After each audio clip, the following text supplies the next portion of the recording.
Hello, hello. All right. Welcome back, everyone. Thanks again for joining us. We're here coming up right at that clock hit noon. So we're going to go ahead and get started. We're right on time, and we're very fortunate to have yet another wonderful speaker with us for today's conference. Kudos to the Spring Educational Conference Planning Committee led by Rod up there in Durham, our wonderful vice president, and all the folks who made this possible. What a great lineup we have. And we pass it on here to Mark Dessauer, who's going to be talking about storytelling without harm and building really, I think, on the lessons from this morning's talks and presentations.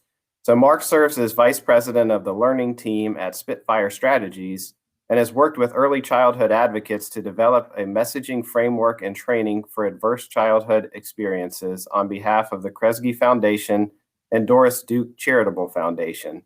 Provided communication, counsel and training to Robert Wood Johnson Foundation communities working on mobilizing action for resilient communities, and established a national nonprofit strategic communication training program for JP Morgan Chase's Office of Nonprofit Engagement in 38 cities across the country. So he has a lot of experience and expertise to bring to the conference and to this presentation. And Mark, we so appreciate you being here, and I'll turn it over to you. Thanks so much. Thanks, everybody. I really appreciate the invitation and the opportunity to connect. And it was great hearing Don and Jean before. This is a big conundrum. And so the conversation that you had was so powerful and so relevant and timely that I said, you know what? I think I'm going to switch my intro story, because I normally start with a story that I've used all the time. The image right here, just wanted to share. These are two people. Maybe it's two islands and that's a bridge connecting them. I like to see this as two folks, and we are hardwired to hear stories, to be open and to receive stories from each other. And that's one of the main ways to connect and communicate. One of the most powerful things is that stories change minds. And this is my new story here. You may have paid attention to this. It was on This American Life on NPR. It's been reported. And with all the support you've connected with the de Beaumont Foundation, they brought in Frank Luntz, a well-known and successful communication strategist for the Republican Party and Republicans, to talk to 18 Trump voters about getting a vaccine. Frank had recently had a stroke and really said, this is actually something very serious. And so he assembled this, and you can see the folks listed there, people from all over the country on board, and said, how many of you are planning to get a vaccine?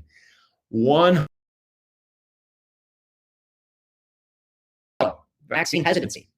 And he said, all right, we've got this focus group here. Let's try things out. Let's bring in Tom, head of public health at CDC and in New York City, and tell us how important this is. You come with credentials. And he shared why vaccines are important, how dangerous COVID is. And Frank said, how many of you will get the vaccine? Still, 100% will not. Showed a PSA of 4 of the last 5 presidents getting their vaccine and talking about how important it is. Nobody was moved. Frank said, okay, you have all supported Trump. You all care about this. Here's people that, let's find the right messengers, right? That might be it. And so he brought in Kevin McCarthy, Senator Cassidy, and Senator Representative Caldwell from Ohio. The last 2 are physicians and people that they support and are quite conservative, who are saying, you need to get vaccinated. And he asked everybody again, and people were kind of, not really. Nothing has moved them. Even brought on Tom Friedan again and said, hey, respond to what everybody's fears were, message back to them based on their fears, what would do it. And people moved a little bit, but it was still probably about 80% of these folks said no vaccine. And then he brought in Governor Chris Christie from New Jersey. And he simply said, look, I want to tell you a story. I went to the safest place in this country against COVID, the White House at that time. I went to these sessions. My temperature had been checked 5 days ahead of time. I had done the COVID test, all of these things. I went there and I got COVID, and it hit me hard. And it's not just me that I'm overweight, I'm older, male, all of this, but Hope Hicks, communication director, runs 5 miles every day in her 30s. She got it too. All of us. And he said, 2 of my best friends got it and died. It's really hard. He shared his personal experience, and people listened. He said, don't listen to politicians. Don't listen to all that. You don't trust any of those things. Just let me tell you what happened. And Frank asked everybody again. And after that, 80% of the people said they would get vaccinated. The story worked. There's a lot of other great information that came from this focus group that you can use. And I'm sure we can get a link to that information from the de Beaumont Foundation in the chat. But it is a really powerful thing that this personal story changed lives. And Gene, I really appreciated you bringing up Jonathan Haidt's these values, 6 values that are there. We all care about care, liberty, fairness, loyalty. These are high values we all care about. I worked on healthy eating for almost 15 years, and it's a value that I care about and wanted to make sure my kids do. But when I didn't have enough time and I'm moving my kids from a soccer practice back home to do homework or music lesson, I'm stopping at cookout. And I am getting one of those, they're fresh hand-spun milkshakes with bananas in it. So it's kind of healthy. But the point being, sometimes with these higher values that are based, that we care about, more immediate and sort of life needs might take precedent. But that doesn't mean that these values are not important and that you can tap into those for your messaging and, more importantly, through your stories. And why? Because these values have been shared with us every day for decades through the entertainment we watch. And our entertainment and these stories are very different. This was published in the New York Times in December of 2016. And looking through streaming data that's out there, there's a fantastic database that shows what are the most popular shows in urban areas. And you can see there on the right, Adventure Time, Family Guy, Game of Thrones, Modern Family. And what are the most common shows in rural areas? 16 and Pregnant, Cake Boss, Criminal Minds, Dancing with the Stars, Duck Dynasty. And if you look at the values that are buried within those stories, who are the protagonists? What are the narratives that they're carrying? You'll see that care and harm and liberty and oppression and fairness and cheating and loyalty and betrayal, and all of those are presented in different ways. And so these narratives are reinforced. These stories are reinforced. And we come to one issue, getting a vaccine, from very different worldviews. And fact sheets are not going to change it. Politicians are not going to change it. I think I'm repeating what Don and Gene said. So please, let's keep this conversation going at the end. And they even have here, let's go a little bit more focused on the extended black belt that goes through here. And what are the top shows that are streaming there? And you can see. So understanding what your audience is watching and listening to helps you understand the stories, the messengers, all of these things. Okay, a little bit about my story. I'm so happy to be here. I'm really proud to be here because I've been, as I mentioned before, I've been swimming in public health waters for the last 20, 25 years here in North Carolina.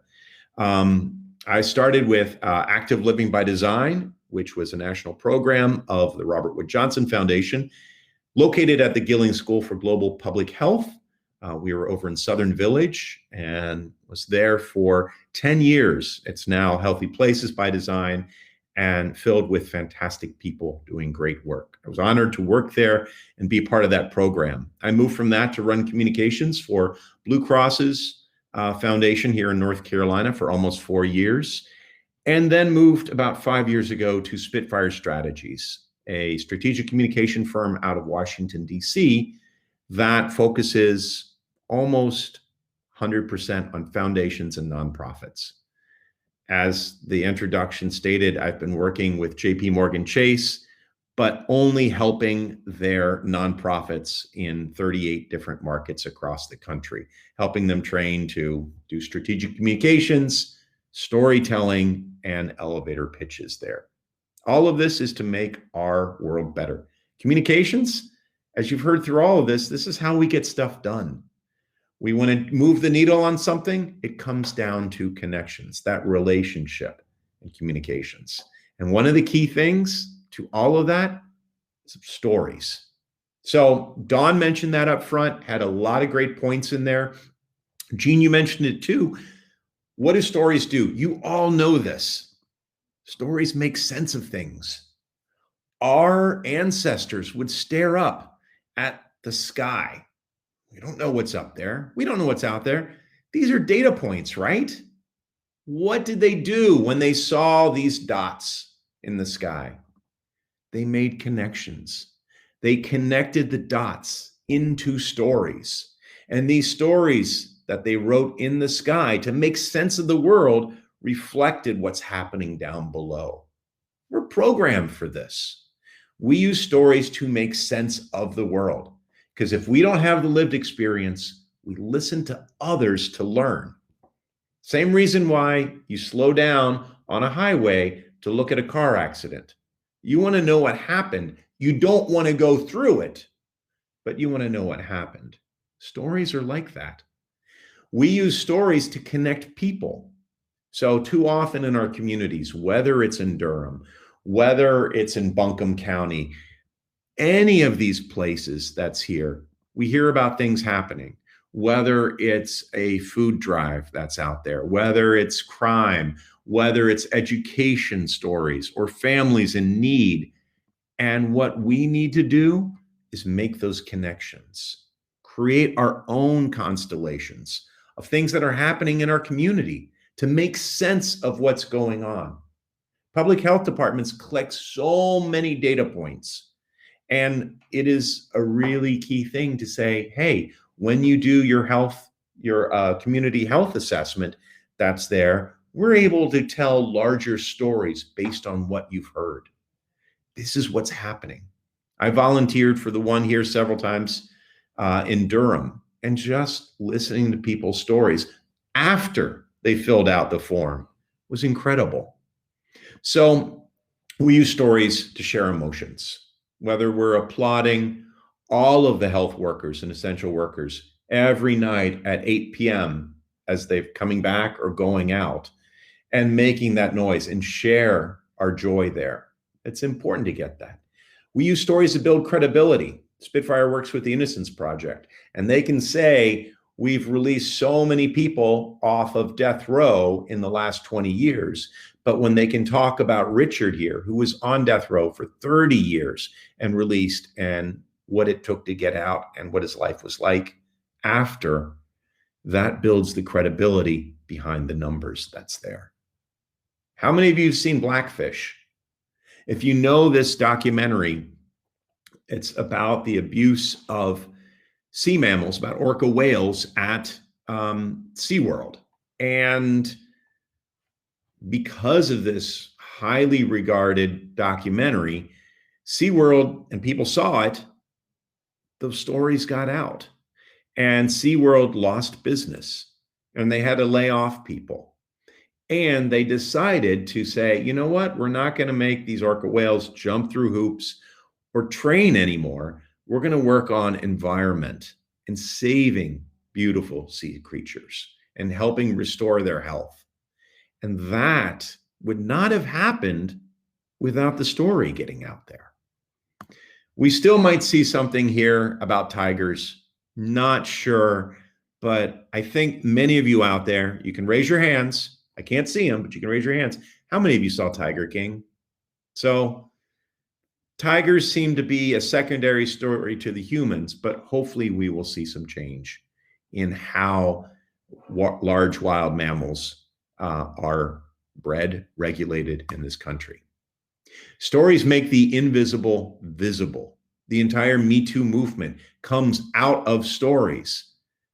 Not a report that was released, not necessarily data points that are out there. Those validate, but it's people's personal experience, their stories, what has happened. And where did it break? It broke through Hollywood, through mostly high-paid white women. So think about the messenger there who had the most credibility or could open the doors for other stories of women of color and of men to get out there to understand. It's an interesting way to look at how that movement has started and continued, and how stories play a key role. In the end, stories bring us together. Again, our ancestors sharing culture, sharing history, sharing identity around the campfire. And now, families sitting around the Kindle fire. Sorry. Sitting around Netflix, as many of you have probably done over the last 18, 16 months, we were binging stories, consuming them nightly, whether it's through social media on our phones, whether it's through any of the streaming platforms. Entire industries are set up for stories so we can talk about them. So these are really powerful. How do they work? Key thing, if I say standard language and you're hearing the standard language I'm using, your language part of the brain pops up, lights up, decodes what I'm saying. Everybody's on board here. When I use evocative language about what's happening, whether the richness of a cheesecake or brisk, cool mornings we've had over the last, 5 weeks that have been fantastic. It's not the humidity hasn't been turned on yet and you're not sweating. When I use that language, all of a sudden, the Brock and Wernicke sections of the brain light up. This is muscle memory. This is taste. These are the areas that tie into action. So as you add evocative language in there, you create stronger connections in the brain. And when someone tells a great story that's out there, or you're reading one, but if there's a storyteller, we see through the neural coupling model that the brain waves of the listener match those of the storyteller. Who needs Oculus Quest when you can have a great story? The original virtual reality takes us to a different place. Again, sharing that lived experience. And just breaking yesterday, this was on the news, that a study has shown that imagination and getting people to imagine a better future. This is where you daydream and where imagination comes into play, thinking about a positive future or negative, is in the, let me get this straight, the dominant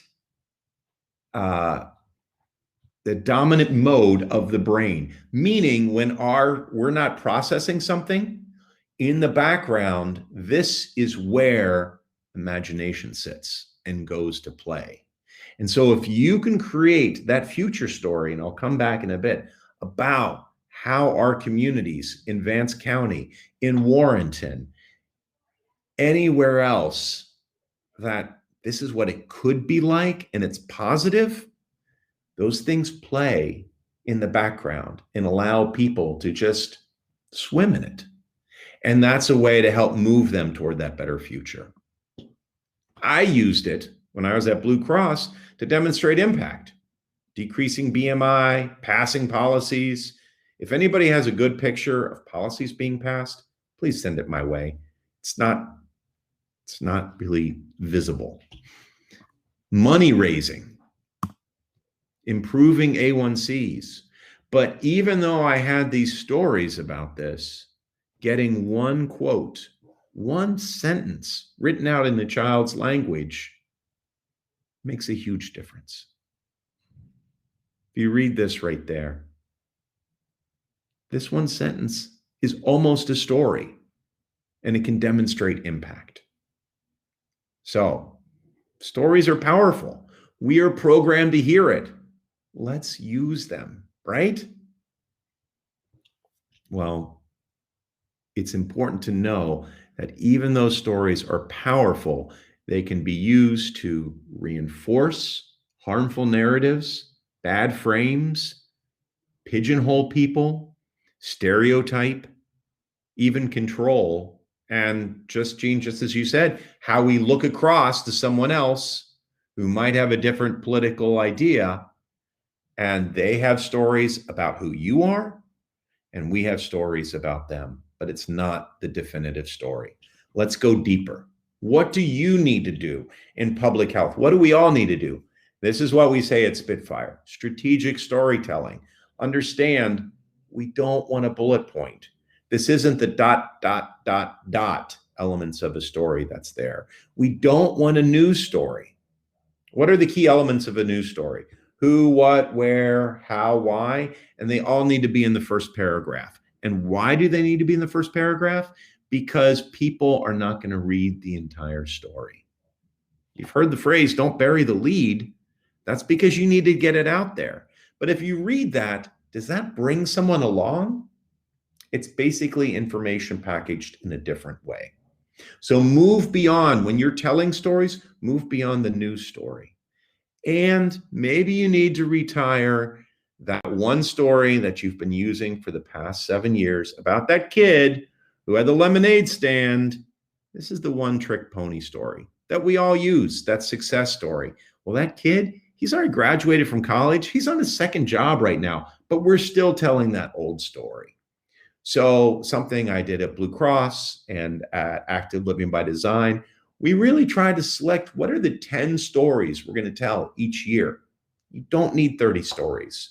Maybe you only need 3 or 4, but refresh them all the time and make sure they have an objective. That you know you're telling this story for a reason, to accomplish something. You're not just telling the story because, nice story, bro. No, you're telling this for a reason, to do something, to move people, to engage and know who they are. Who is that audience? Focus in, prioritize, narrow, and understand. You're telling a funder is something very different to telling somebody who's head of a community block association, different from parents at a PTA, different from some graduating teens. You will have to use a different story or different elements per the audience. And finally, as we've heard, and this was the first session, who's the best messenger for that audience? Who has the trust? Maybe we're not the ones to tell the story.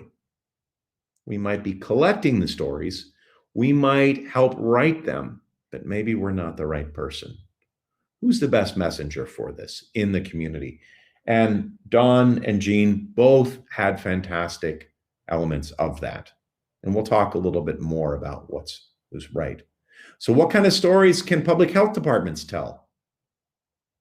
You all do the work. You're all working within the community. Jean, I loved on there, you had that sort of circle that goes to serving the community, to listening to the community and understanding that, lifting up stories from the community. At Spitfire, we believe that every nonprofit foundation should at least be able to tell 3 different types of stories, if not 6. We have 6 that are here. So I want you to think about the stories that you tell or could tell through this lens. And I have some fun examples here. First type of story we love to share is the nature of the challenge. This story might not have a happy ending. Now, I want to distinguish this from asset framing. When we're talking about lifting up strengths within a community, of people. Nature of the challenge might be about the systems that are not allowing people to achieve their goals, their dreams, that they might have poor health outcomes because of the systemic failures that are there. Tell us the nature of the challenge. Tell us what the problem is. How did it start? Where did it come from? This is a story that you would put in a grant report. It might not have a happy ending. The happy ending might be the program you're proposing. It might be your department and your work. You want to lift up and get people to know, wait, what's the problem here? Because if people don't know, they might not be able to act. So here's an example here of this. People with special needs. Special needs? Really? It would be special if people with Down syndrome needed to eat dinosaur eggs. That would be special. One dinosaur egg. Enjoy.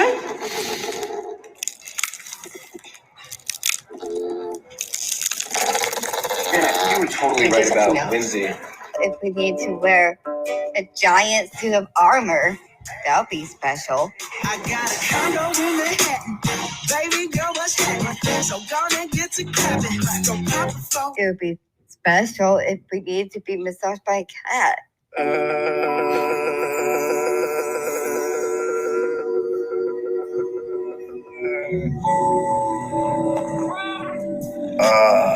If we needed to be woken up by celebrity.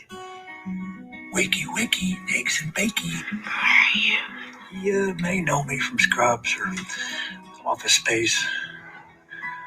Your darker flicks, The Rock, Platoon, Wall Street. Funny story, I played Beth. My bad.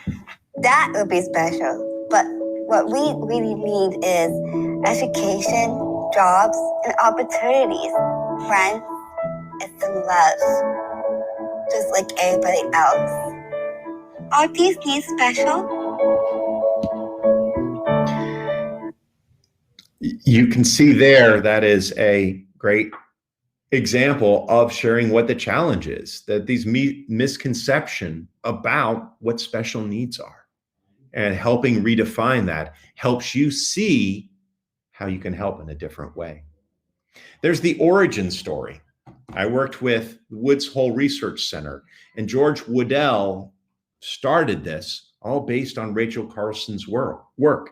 He read Silent Spring and was so moved to do this that he created one of the best research centers working on climate change. That origin story is throughout all their work, and they have a picture of Rachel Carson up there. It's not just the founder, but how the founder was inspired. And maybe there might not be an exciting, hey, we were bit by a radioactive epidemic and that created our public health department. No. But maybe each one of you has your origin story. Why did you choose this field? Why are you doing this? What brings that passion that you have? That's the story that your coworkers want to hear and residents in the community want to hear. So it helps shift the narrative from nanny state to actually this is about making all of our community better instead of saying, don't do that. There's the performance story. This is a story too that helps not say, here's our best successes that are out there, but they talk about how you work across the state, across the community. How does your organization work? People working together. And you might bring in the story, here's a little bit of the nature of the challenge, and here's the things that you do, and here's the outcome. Here's a quick example from CEO. I am the California Director for the Center for Employment Opportunities, or CEO. After being released from prison, people come home and their entire world changes. They're genuinely scared, confused. As a result, we see that 65% of people coming home from prison will end up back in prison within 3 years. It's in these critical moments when the Center for Employment Opportunities intervenes, offering people immediate paid transitional employment and placement services that will connect them to a full-time job. By getting someone a job, you're able to provide mentors for young men growing up in those neighborhoods. You're able to have fathers that are at home rather than in prison. It can be a life-changing event. CEO has grown to serve over 300 people a year here in the Bay Area. There are so many more that still need support and employment. Improving the economy, building our communities, making them safer and healthier so that we can all flourish.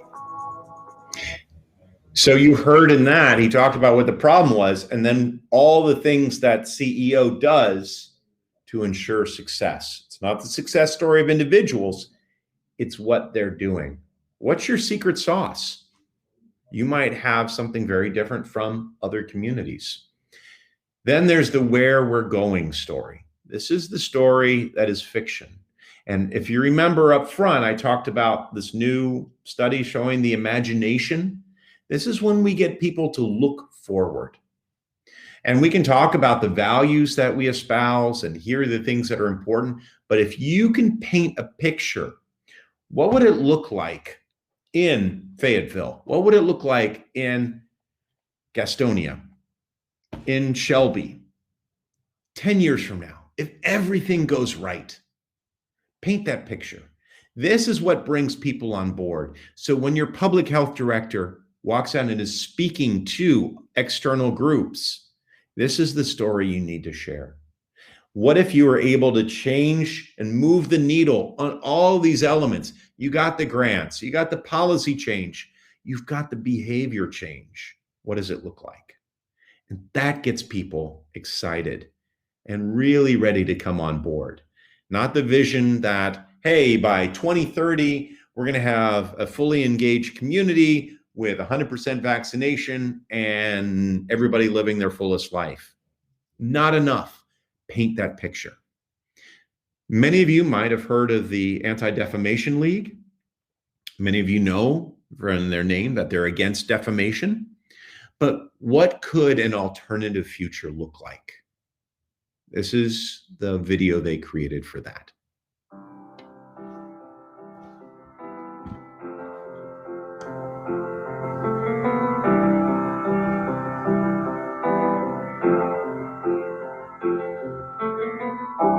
Imagine there's no heaven. It's easy if you try. No hell below us. Above us, only sky. Imagine all the people sharing all the world. You may say I'm a dreamer, but I'm not the only one. I hope someday you'll join, and the world will live as one.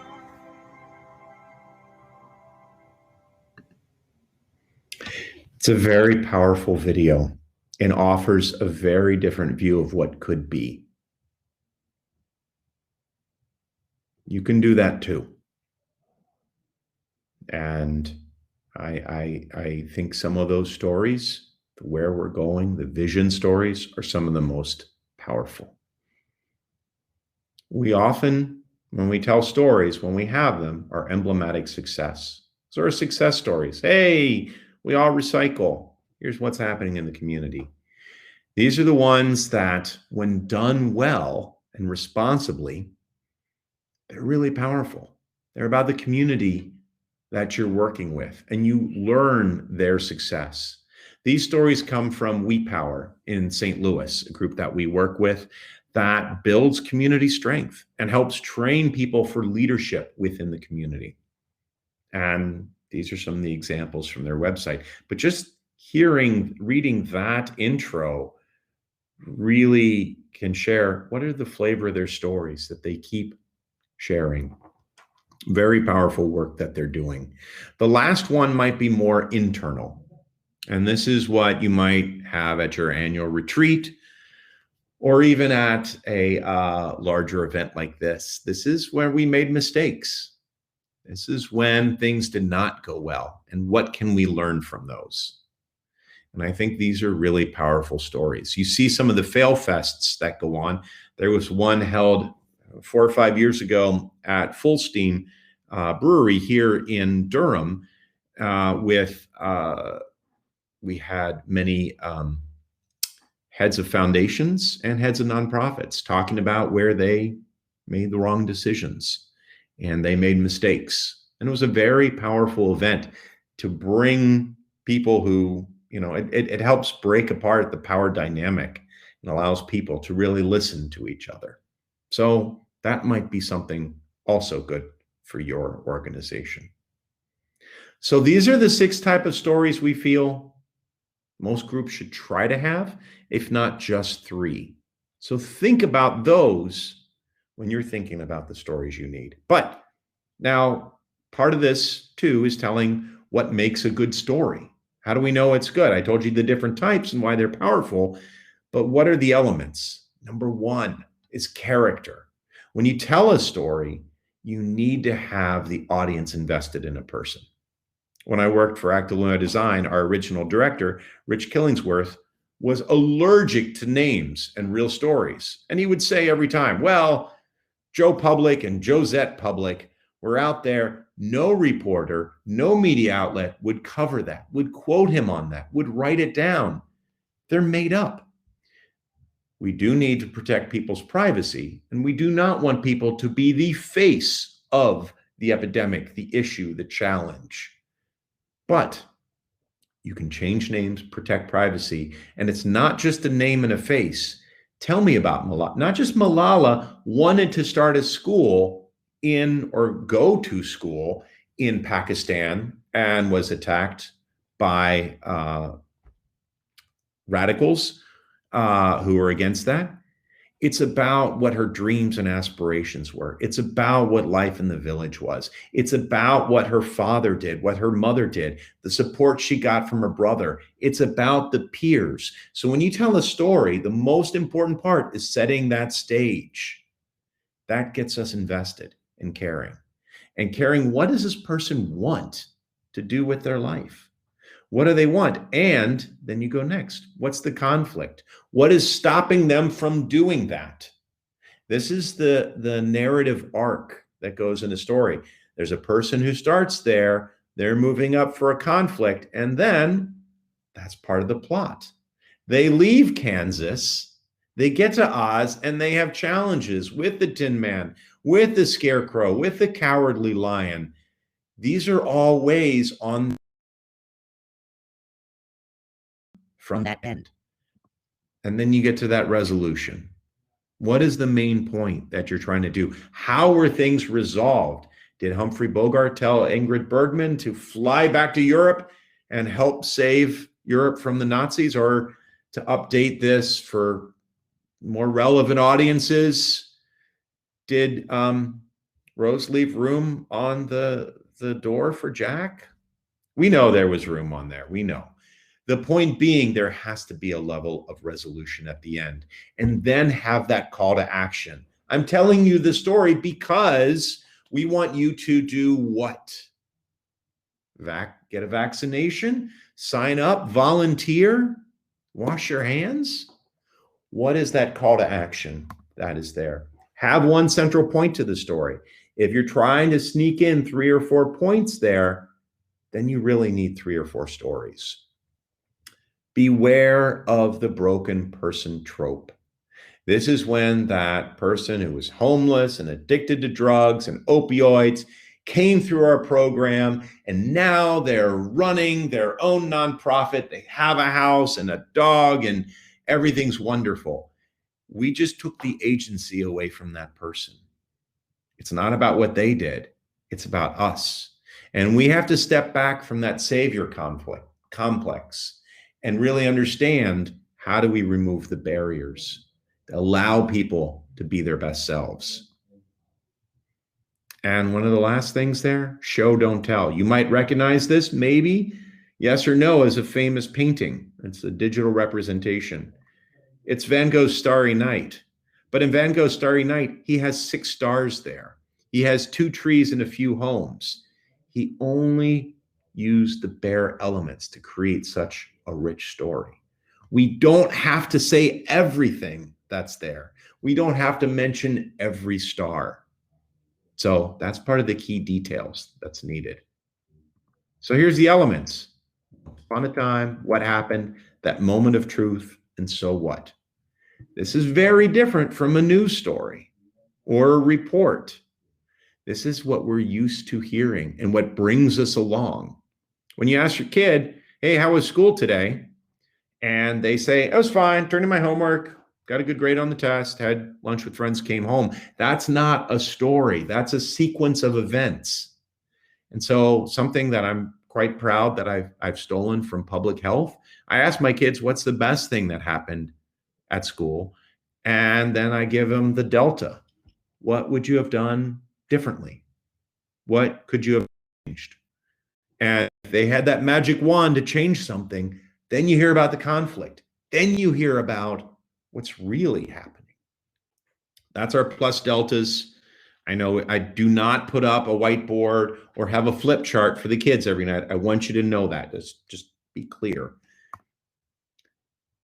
Please create content that reflects your values. Again, we heard this from Dawn, from Jean. Use person-first language. This is a person who's without housing. This is a person who's addicted to opioids, not an opioid addict. Don't allow that to define them, the faults, the things, the challenges suffering under to define them as an individual. Use asset-based language. Lift up the strengths of the individual, what they want to do, of the community, of what's going on. Because if you don't, you're reinforcing harmful narratives about different people, different communities. And if you don't name what the problem is there, we revert back to it. Your audience will say, oh, they made poor choices. They have poor habits. They do this. Instead of saying, actually, because of structural racism, because of a lack of investment in the school system, because of this is some of the challenges that are there. So this brings us to ethical stories, finding and sharing those. People, as you heard, need stories, but the media wants stories. And when the media asks you for a story, they want something new or novel, conflict, controversy, timely, relevant, all of these things. These core things in the center is what they're looking for. And we do not need to pour on the drama when we're writing this. We can tell human interest stories. Most of the stories we might share are about grants or updates and personnel or programs. When the media says, tell us about Tamara Lewis and Lisa Cowboy and how they kicked soda and are leading healthier lives. My job at Active Learning by Design was not just communication director, but story catcher. And so when we got these calls, I could direct and help inform the media who to talk to. And so I was really proud to help this story be on the front page of the business section because they wanted that. Think of yourself, maybe it's not the storyteller, but the air traffic controller for stories about the community. But you want to make sure that they're done well. There's other needs for stories that we hear. A lot of nonprofits all use these stories in all of these things. And where do you get them? I like to say the story should not be an arms race for donors' tears or for audience tears. We see that with nonprofits. How can we tell a story that's going to move people? And I say, move people to do what? And say, donate. But that's when we're injecting drama in there. That's when we're stealing stories. You know, before stories are and have power. We don't want extractive from the neighborhoods that we're taking stories from people. We want stories to reflect the reality, the dreams, the aspirations, and the challenges that are there. So think of a different way of instead of taking stories and reflecting stories. This is what we call ethical storytelling. We have to have this and be responsible because stories can perpetuate these stereotypes. all of these things. And here's how we have much deeper resources on this, but here's just the top lines. How do you do this? Get written consent as you're talking about that. Better yet, co-create stories with community members. Give them an incentive. Why would I tell my story to you? Is it just that you're going to take it and put it up on the website? How might I help write this? Ask for feedback. Does this reflect? Does this work for you? Is this really what you thought? This should be a process you're working together. Let them know how the story is going to be used. It'll be on social media for the next 2 months. It'll be in our annual report. It's just going out there. When you share it with the media, then it goes out and you need to prepare them that, hey, your name's going to be out there. We're going to post this. It might link back to you. Are you ready for that? Do you want that? And we even ask compensate storytellers. We're not saying pay for a story. We're saying compensate them for their time.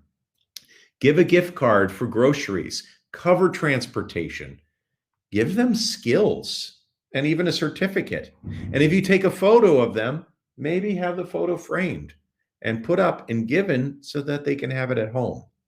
This is not an extractive industry. It's one you create together. And then you use your stories. You use them across all of these areas. You know how and where to use stories. It's key. I used them here at Blue Cross at our annual report. I was a massive communication staff of one person. But what we did, so I said, okay, we're going to invest a lot in our annual report, and we're going to tell 3 big stories that are there that represent our 3 main areas. And in each story, I'm going to get some quotes. I'm going to have a story that's related to a data point on our strategy that we're doing. And I might get a side story on there too, or a profile of the individual. And then we'll share those on social media, internal communications, presentations. Our leaders will tell this story. And I can use these 3 stories and everything I collected there for the next 4 or 5 months. That really helped. So you can invest in that and reuse stories. We often ask for stories on websites, social media, but we need to catch them in a different way. At your staff meetings, at community meetings, in the newspaper, at dinners, when we'll have dinners again across that, and meetings again. Not so much on Zoom, but it's coming. And we're able to hear, how was those 18 months? What was it like for your community, for your family? And when you ask someone for a story, people go, well, and they think they need to tell a massive thing. And that inhibits people. So you need to listen for that. And instead of asking for a story, ask for a headline. She dug a garden with a butcher knife. I couldn't stand the pain, but it was worse for my kids. We're starting to see our friends and neighbors in the clinic. Once I heard those things, that's when I started digging deeper and ask. So when I was at Blue Cross, I would ask program officers, all right, just give me your headlines. What's going on there? What's something that's newsworthy? And if something was meaningful, I'd go deeper. And then when you're asking your staff to get stories, I worked with Gads Hill, which is a community, a CDC in Chicago. And they had the story collection template. And you can see if they're asking clients these stories or asking people to write it, it's awfully dry. You have to ask different questions to find what's really meaningful. And those are on the right. All of this is really to help you to consider, how are we using stories? How are we reflecting what the challenges are? How are we ensuring that these reflect the community and they've written together with the community to help move the hearts and minds of folks? You can add a data point, but really encase it in that story. And we can go to questions right now. We're almost at time. And I wanted to leave you with this, that once your story's been told and it's beautiful and true, then it's no longer your story. It passes through the health department. It becomes part of the community. These are the larger narratives and the things that we use to reinforce these values of care and liberty and fairness and loyalty These are the positives. This is the future we can create. And if that's the future you can get people on board with, they're working with you. If it's bad, here goes another public health story again, or another Mark Dessauer story again, or anything else. It just belongs to me. I'm hoping out of this and your work going forward, you're going to listen to stories from last year. You're going to listen to stories to help move people. And those stories will go beyond you and become part of how North Carolina has the best public health system in the country. So I applaud all of the work you're doing, from getting jabs in arms to collecting our community health assessment to everything else. That's why we're a great state. It's one reason why I moved from Ohio here. I found out about public health later, but like I said, I'm from Ohio, but I got here as quickly as I could. All right. That is my story.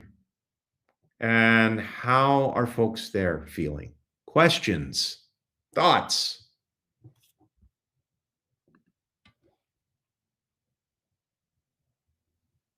Anything else?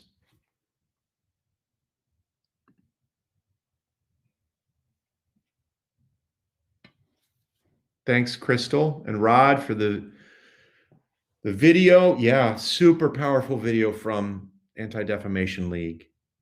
What's the future we could have? That's here. Thank you, Samantha. I really appreciate that. And thank you, Sarah. Stories are so basic and so key. And this is like how we go straight to the heart. Some people, and I know those epidemiologists out there, Phil Boers, good friend of mine, but he needs to know the numbers, won't pass the red face test. You can use that number, but what does it look like on the ground? Share that story that's there. Zachary asked, is video the best way to tell stories? I would start with photos. And you can go with a simple text story, but you have to add a lot of details. You have to paint that picture like Van Gogh did. If you have a powerful picture, you can tell a story around it. There's so much more that's told in an image. The thing about videos, when you do it well, it's amazing. The Anti-Defamation League did it so well. They also got John Lennon's Imagine in there. It's high budget. But we told a story.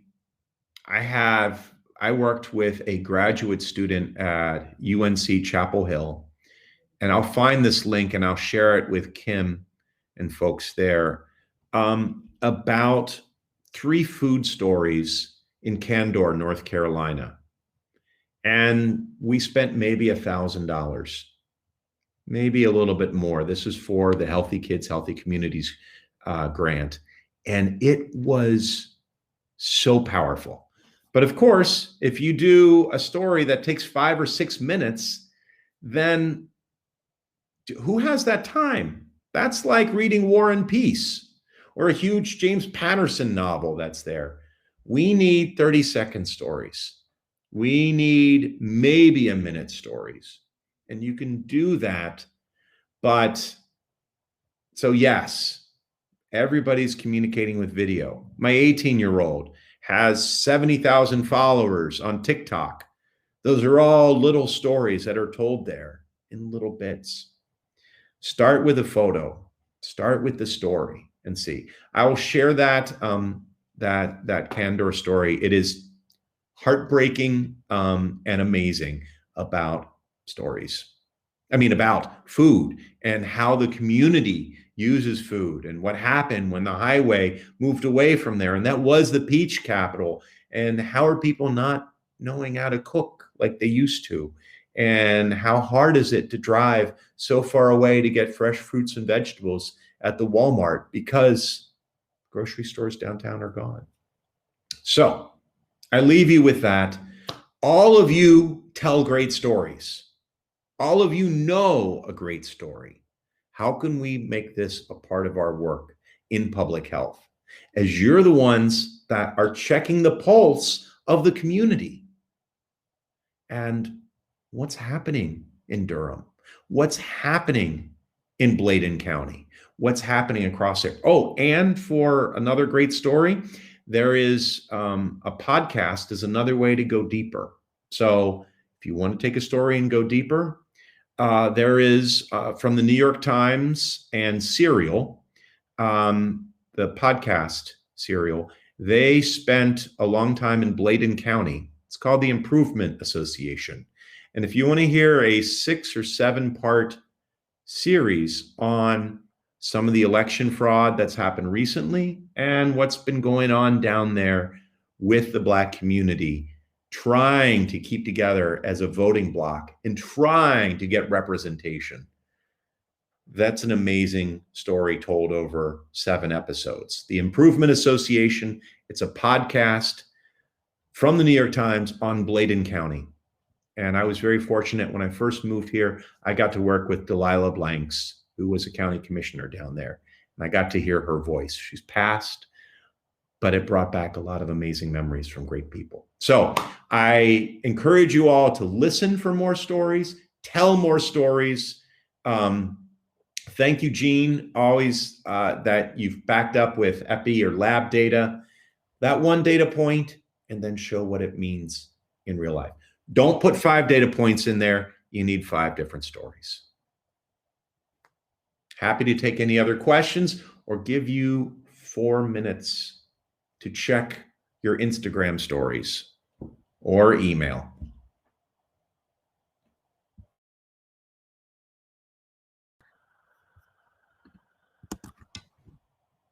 Thank you all.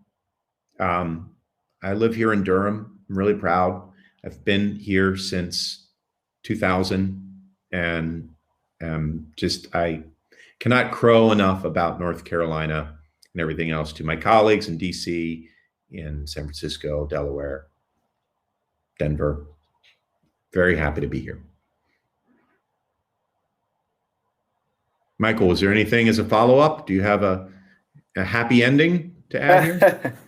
I think you're the storyteller out there, Mark. I so appreciate this presentation. We've seen so much positive feedback in the comments section, recognizing how important this topic is, and you captured it really well. I know many were moved by the videos and your content as well. So thank you for taking the time to share your expertise with us. And Rod's glad to have you in Durham. I'm sure he is. I'm a little jealous in Chatham, but we benefit from having you here on our conference. So thank you. Happy to be in the triangle. Absolutely. And we're wrapping up here for this session. We're right almost at 1 o'clock now. So we're going to take a break and we'll be back at 1:15. So please, everybody come back in about 15 minutes. And thank you again, Mark, for your time. Thanks. Take care, folks. Stay safe.